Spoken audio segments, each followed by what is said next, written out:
అందరికీ నమస్కారము. ఈరోజు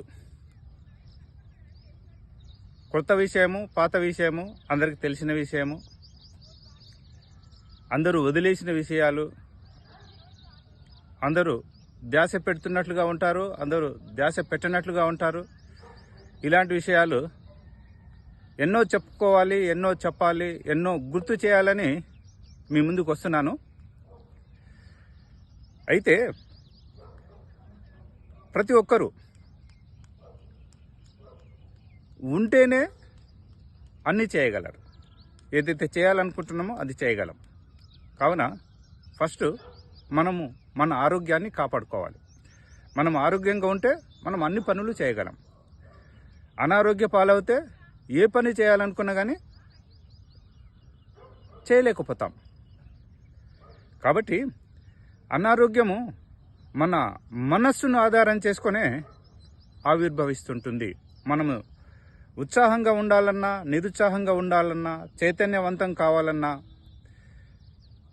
మన మనసే కారణము.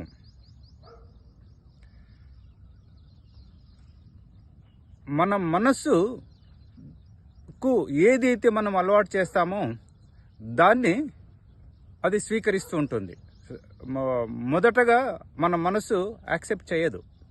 మనము డైలీ ప్రయత్నం చేస్తే అది దానికి అలవాటు అవుతుంటుంది. కాబట్టి మనము ప్రయత్నం చేద్దాము, మన మనసును మన ఆధీనంలోకి తీసుకుందాం.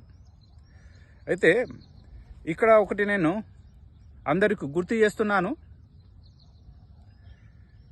అన్ని భాషల కంటే సంస్కృత భాషలో ఎక్కువ పదాలు ఉన్నాయి.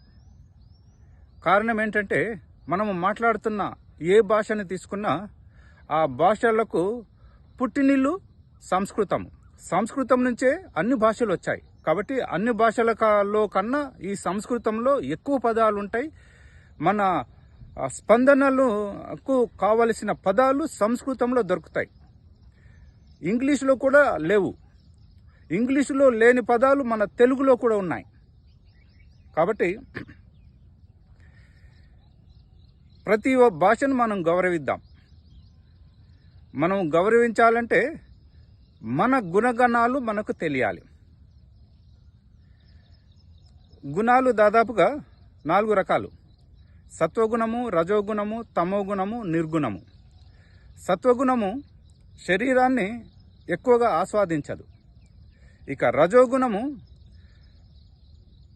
శరీరాన్ని ఆస్వాదిస్తుంది కానీ పోటీతత్వం ఎక్కువ. ఇక తమోగుణము శరీరమే జీవితం అనుకుంటుంది. ఇక నిర్గుణము ఈ మూడింటిని వదిలేస్తుంది. కావున ఎవరి శక్తి, సామర్థ్యాలు, శౌర్యము వారిదే. కాబట్టి ఏ గుణములో జీవించాలనేది వాళ్ళే డిసైడ్ చేసుకోండి. మనం డిసైడ్ చేసుకోవాలంటే మనం ఆరోగ్యంగా ఉండాలి. ఆరోగ్యంగా ఉండాలంటే మన శరీరము మనకు సహకరించాలి. మన శరీరం సహకరించాలంటే మనస్సు మనకు సహకరిస్తున్నట్లున్న కొన్ని సంవత్సరాల తర్వాత శరీరము యొక్క గుణాలు, లక్షణాలు, స్వభావాలు మారుతూ ఉంటాయి. మనం పుట్టినప్పుడు ఎంతైతే ఉన్నామో పెద్దగా కాలము గడిచే కొలది మన శరీరంలో ఎన్నో మార్పులు, చేర్పులు జరగటం సహజం. కావున అన్ని ఇలాంటి విషయాలను అర్థం చేసుకొని ఎవరైతే ముందుకెళ్తారో వాళ్ళే సుఖంగా, సంతోషంగా ఉండటమే కాక శాంతియుత జీవితాన్ని గడపగలరు. కావున మనము చేయవలసింది ఇప్పుడు ఏంటంటే ఆరోగ్యంగా ఉండేందుకు కావలసిన పరిస్థితులను మనంతటికి మనమే ఏర్పాటు చేసుకోవాలి. కావున ఈ విషయాన్ని అందరూ గమనించి ఈ విషయం మీద ధ్యాస పెట్టి ముందుకెళ్తారని భావిస్తూ ముగిస్తున్నాను. ధన్యవాదాలు.